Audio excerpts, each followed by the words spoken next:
क्या आपने कभी सोचा है कि कार के टायर तो बड़े होते हैं, लेकिन इसके साथ कंपनी की जानिब से फराहम की गई स्टेपनी या स्पेयर व्हील छोटा क्यों होता है? आपकी गाड़ी के साथ कंपनियां रेगुलर व्हील्स या टायर फराहम करती हैं, वो तो बड़े साइज के होते हैं जो अमूमन 15 या 16 इंच के होते हैं, लेकिन इनके साथ जो स्टेपनी होती है वो इनसे अमूमन छोटी ही होती है। इसके पीछे क्या राज है कि इसे छोटा ही रखा जाता है, हालांकि वो इस गाड़ी के बाकी टायरों की तरह बड़ा भी कर सकते हैं। चलिए सीक्रेट को भी जानते हैं। सबसे पहले, हर कार में स्पेयर व्हील छोटा हो ये जरूरी नहीं। चंद गिनी चुनी कंपनियों के अलावा बाकी कंपनीज का स्पेयर टायर छोटा ही होता है, और स्टेपनी हर कार के साथ हो यह भी जरूरी नहीं।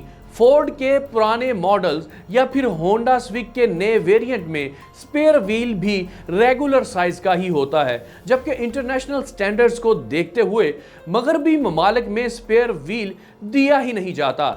मगर एशियाई ममालिक समेत चंद ममालिक ऐसे हैं जहां कार के साथ स्पेयर व्हील देना लाजमी करार दिया गया है। कार मैन्युफैक्चरर्स स्पेयर व्हील को छोटा बनाने की पहली वजह बताते हैं कि यह टायर सिर्फ इमरजेंसी के लिए इस्तेमाल किया जाता है। इसको पंक्चर या टायर ब्रस्ट होने की सूरत में गाड़ी को नजदीक तरीन टायर शॉप तक ले जाने के लिए ही इस्तेमाल किया जाता है। इसको ज्यादा से ज्यादा 50 किलोमीटर तक इस्तेमाल करने की हिदायत दी जाती है, और इस टायर को गाड़ी में लगाने के बाद 70 से 80 किलोमीटर की हद रफ्तार तक ही चला सकते हैं। अगर स्पेयर व्हील का साइज छोटा नहीं होगा तो आप इसको लगाए फिरते रहेंगे। और दूसरी बड़ी वजह कहीं ना कहीं कास्ट सेविंग की भी है, यानी पैसों की बचत जो कंपनियां करती हैं। आपकी गाड़ी के चारों टायर अलॉय रिम होते हैं, जबकि स्टेपनी टायर छोटा और स्टील रिम का बना होता है, और इस वजह से इसकी कीमत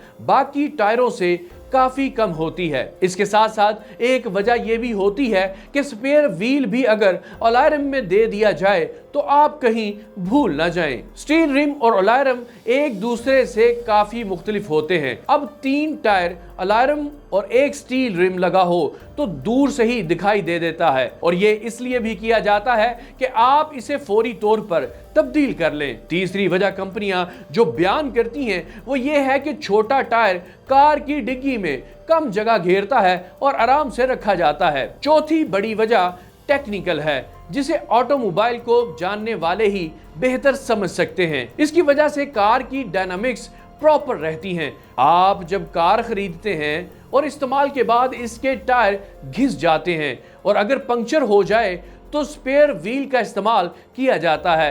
अब स्पेयर व्हील नया होता है और बाकी 3 टायर घिसे होते हैं। ऐसे में नए टायर की रोड के साथ अट्रैक्शन दीगर 3 टायरों से मुख्तलिफ होती है, इसलिए ड्राइविंग करने के लिए डायनामिक्स चेंज हो जाते हैं, जिसका अंदाजा रूटीन में ड्राइविंग करने वाले को बखूबी हो जाता है।